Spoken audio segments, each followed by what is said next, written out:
Hey, salut les visionneurs, j'espère que vous allez bien. C'est l'heure du café. Installez-vous tranquille aujourd'hui. Une vidéo, comme le dit dans le titre, on va parler de YouTube. Alors je voulais parler de YouTube, voilà, je vais essayer d'avoir une approche un peu des deux côtés, c'est-à-dire pour les personnes qui ont des chaînes YouTube, mais aussi pour ceux qui regardent YouTube, voilà, pour apporter un peu ma pierre à l'édifice, pour vous expliquer un peu comment je vois les choses, comment ça fonctionne. Alors YouTube, pour moi, c'est une plateforme que j'aime beaucoup. J'ai découvert YouTube, enfin j'ai surtout utilisé YouTube à partir de 2011-2012 pour moi. Alors dans un premier temps, c'était pour tout ce qui était tuto mécanique, tuto de la vie courante. Après, je m'en suis servi aussi beaucoup pour les musiques. Et c'est en cherchant des musiques que j'ai commencé à voir qu'on pouvait trouver des vidéos drôles, des vidéos humoristiques. Alors moi, j'avais commencé par Minute Papillon, Norman fait des vidéos, toute la clique Cyprien, tout ça. Et c'est là que je me suis rendu compte qu'on pouvait publier autre chose qu'effectivement des musiques ou juste voilà, des tutos. Et donc j'ai essayé de comprendre comment ça fonctionnait, l'algorithme et tout ça. Et donc je voulais vous faire part un peu de mon impression et de ce que j'avais pu comprendre par rapport à YouTube.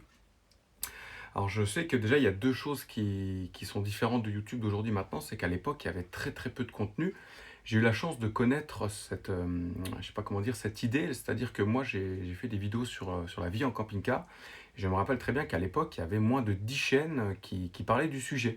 Donc j'ai connu cet essor où toutes les personnes qui cherchaient des infos sur le camping-car, bah, finalement connaissaient mes vidéos. Les plus grandes personnes sur ce sujet aujourd'hui ont tous vu mes vidéos, même ceux qui ont des centaines de milliers d'abonnés aujourd'hui. Vous pouvez être sûr qu'ils me connaissent de près ou de loin, parce qu'au début, bah, on était moins de 10 à parler de la vie en camping-car. Donc il y a tout ce cercle de YouTube aujourd'hui, où il y a des personnes qui ont beaucoup de vues, beaucoup de notoriété, tout simplement parce qu'ils ont commencé de bonne heure, en fin de compte.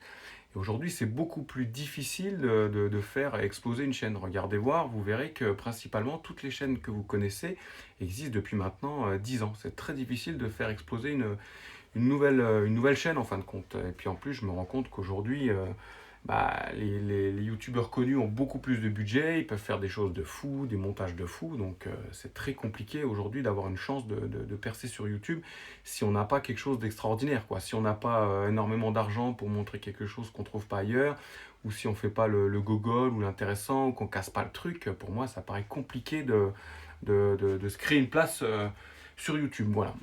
Moi, pour ma part, j'ai essayé pendant des années de trouver un binôme. Alors bon, il y avait ma femme Anaïs, mais bon, elle, c'était pas son truc. Voilà, on peut pas. J'ai essayé de rencontrer d'autres personnes, mais le problème, c'est qu'après, il faut trouver le temps, il faut se synchroniser. Et en fait, je me rends compte que bah, déjà, quand on n'a pas une interaction à deux, c'est très compliqué déjà de maintenir son audience. Après, ce que je me suis rendu compte aussi, c'est que pour qu'une chaîne fonctionne, et ben, en fait, il faut absolument avoir ce qu'on appelle des haters. Alors voilà, pour ceux qui ne savent pas ce que c'est les haters, bah, c'est les personnes qui critiquent, les personnes qui sont malveillantes. Et en fin de compte, moi, j'en ai quasiment pas eu. Je me suis refait le film. J'ai eu très peu de personnes qui ont critiqué ma chaîne, des choses comme ça. Et en fin de compte, je me rends compte que YouTube, pour que ça fonctionne, ils ont besoin d'interaction. C'est-à-dire que plus vous avez de pouces vers le bas et plus vous avez de critiques ou de choses comme ça, que ça crée une dynamique et c'est ça qui va mettre en avant les chaînes YouTube. Et c'est ça qui m'a un peu fait défaut. Vous pouvez prendre voilà, l'exemple des chaînes, réfléchissez. Moi, par exemple, je vois pour la vidéo par exemple de voiture. Villebrequin, à l'époque, quand ils se sont fait connaître, c'était en prenant un Dodane à 130 avec une 205. Bah, vous imaginez bien qu'il y avait un tas de personnes qui disaient ouah, ça se fait pas ce qu'il fait, c'est irrespectueux, tout ça, ceux qui faisaient entre guillemets des gogoles avec les voitures, qui cassaient des voitures. Bah, il y a des gens qui aimaient, mais il y a forcément plein de personnes qui critiquaient. Voilà, vous prenez l'exemple d'Akram qui lui a beaucoup d'argent. Bah, au début, on disait ah, bah, c'est la voiture de son père, il s'invente une vie, blablabla, blablabla. Et en fin de compte, c'est toutes ces choses-là qui dynamisent une chaîne. Vous voyez, et moi, comme j'ai pas eu de haters, je pense que ça a handicapé. Autrement dit, si vous voulez aider une chaîne, vous dites, vous avez qu'à écrire en commentaire Adrien, t'es moche. Bah, je suis sûr que ça va aider au développement de ma chaîne. C'est incroyable, mais c'est comme ça. Je m'en suis rendu compte quand j'ai fait la vidéo sur la reprogrammation. Ça a un peu animé les foudres. Voilà, l'assurance, c'est pas normal, c'est pas fiable et tout ça. Et j'ai vu que cette vidéo prenait beaucoup de vues. Mais après, moi, ça m'a fait une sensation honnêtement désagréable. J'ai pas envie de rentrer là-dedans. J'ai pas envie de critiquer des personnes ouvertement ou de faire quelque chose de mal pour justement créer la dynamique sur la chaîne YouTube. Et c'est peut-être ça qui handicape voilà, le développement d'une chaîne. Vous regarderez, toutes les chaînes qui fonctionnent ont une part de haters. Alors c'est toujours un peu délicat parce que c'est ce qui prend au cœur, c'est-à-dire qu'on peut voir 100 commentaires gentils, je le sais parce que je l'ai vu chez tout le monde.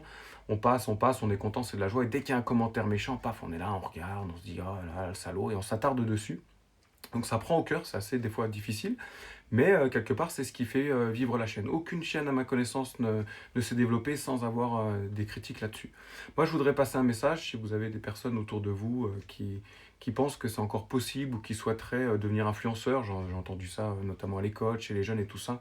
Moi, je vous donne un conseil, essayez de dissuader les personnes, dissuader vraiment au maximum les personnes, parce qu'aujourd'hui, pour se démarquer, c'est très compliqué. Il faut investir beaucoup de temps, beaucoup d'argent, je pense, pour avoir une chaîne qui démarre. Ou alors, il faut vraiment faire un truc débile, et puis je suis pas sûr que ça marche sur le long terme, quoi. Si c'est pour faire un buzz à court terme, et après que ça donne rien, bon, je sais pas si ça vaut le coup. Donc voilà, je voulais vous parler de ça, vous parler de YouTube, même si je trouve que c'est une plateforme exceptionnelle, je suis embêté parce que je vois l'algorithme, je vois qu'il y a un YouTuber que je suivais qui avait plusieurs centaines de milliers d'abonnés, qui a commencé à s'engager sur le terme politique et tout ça, et en fait YouTube l'a complètement cassé, au point où aujourd'hui, même quand vous êtes abonné et que vous avez la cloche, vous ne voyez pas les notifications de la personne que vous suivez. Parce que YouTube ne le met pas en avant. Ça, c'est assez incroyable. Et donc, ça oblige en fait les personnes qui veulent faire du contenu sur YouTube à être politiquement correct, à parler voilà, des choses en bien, ou en tout cas comme YouTube le veut. Et ça m'embête parce que c'est une plateforme qui du coup n'est plus libre comme avant.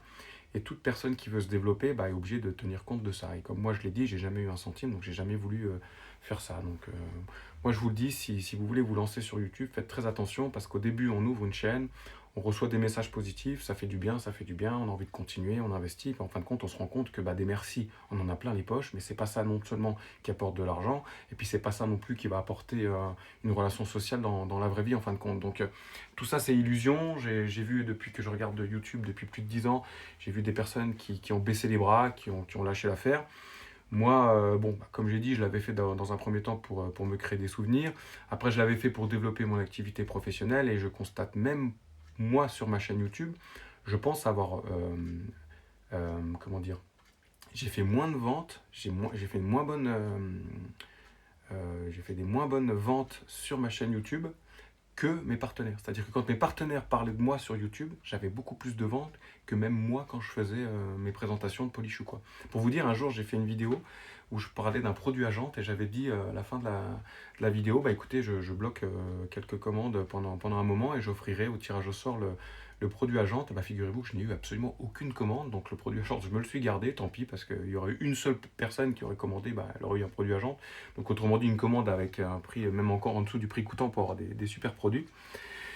Donc voilà, je voulais parler de ça parce que je trouve que c'est compliqué. C'est compliqué parce que quand on est dans un état d'esprit où on regarde sur YouTube, on voit un contenu, mais on se dit peut-être pas forcément que c'est un humain derrière qui prend du temps pour les montages ou qui s'investit. Et ça peut faire baisser les bras à pas mal de personnes dans le temps et c'est compréhensible. Voilà, qu'est-ce que je peux dire d'autre sur le sujet de YouTube?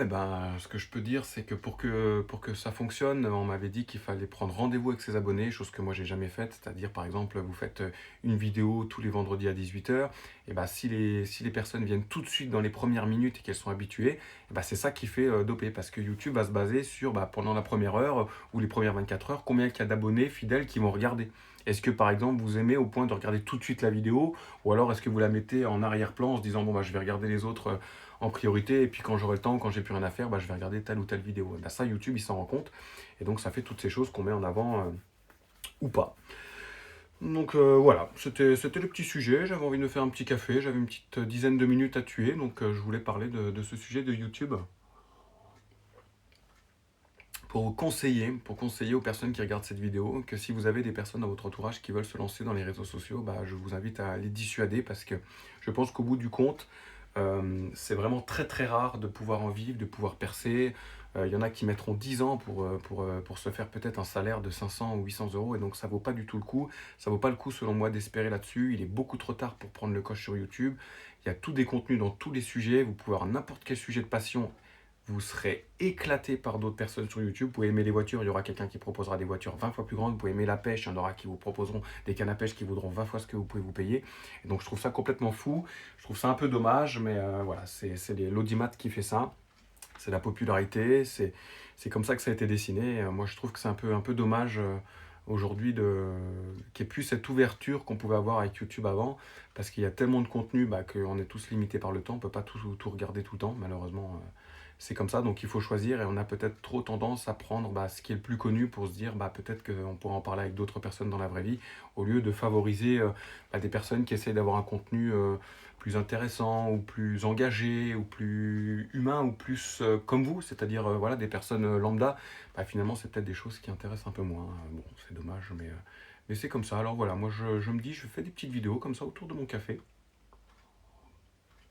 Parce que ça fait du bien de penser à autre chose, de lâcher, et puis de voir aussi qu'on peut parler à plusieurs personnes en même temps. J'ai vu qu'il y avait déjà plusieurs vidéos plusieurs vues sur ma dernière vidéo, donc je suis agréablement surpris. Je vois qu'il y a encore des personnes qui sont abonnées à ma chaîne, donc voilà, on va voir petit à petit si ça dure, si effectivement il y a des commentaires, s'il y a un échange entre nous, voilà. Écoutez, ce sera tout pour cette vidéo. Dis-moi ce que tu penses de YouTube. Dis-moi si toi, tu as essayé de faire une chaîne YouTube, si ça a marché, si ça n'a pas marché, si tu as déjà songé, si tu voulais avoir des conseils, des idées. Voilà, comme dit, ça fait plus de 10 ans que je m'intéresse au sujet. Et donc, je sais pas mal de petites choses. Alors, peut-être que je peux t'aider si tu veux te lancer, si je peux te donner des petits conseils. Moi, ce que je donnerais toujours comme conseil, c'est surtout essayer de trouver le rapport entre ce que ça t'apporte et l'énergie que tu vas donner. Surtout dans le but de ne pas être déçu à la fin et de ne pas avoir le sentiment d'avoir perdu ton temps. Moi, je trouve que je m'en suis pas trop mal sorti dans cette affaire parce que voilà, j'ai fait les vidéos surtout pour moi. J'ai rien attendu en échange, surtout sur l'argent. J'ai attendu un moment en échange des personnes, du contact et de l'échange. J'en ai pas eu assez. C'est ce qui m'a fait arrêter aussi un moment YouTube. Mais c'est pas pour autant que ça va pas revenir. Écoutez, portez-vous bien et à la prochaine pour la prochaine vidéo. Ciao les visionnaires.